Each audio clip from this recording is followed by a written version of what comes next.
L'opera che vedete alla mia destra è stata realizzata dall'artista americano di origine cubana Félix González Torres.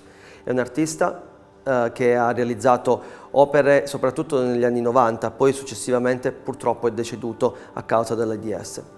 Questa in particolare è un'opera realizzata con un filo elettrico e delle lampadine accese.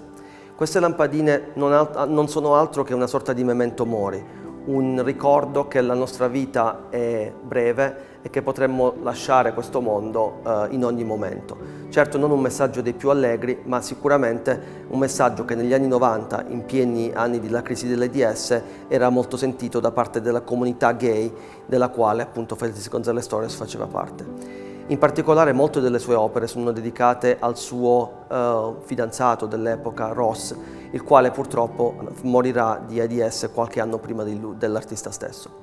L'opera si intitola Last Night, untitled, senza titolo Last Night, proprio perché racconta una sorta di ultimo incontro tra lui e il suo partner.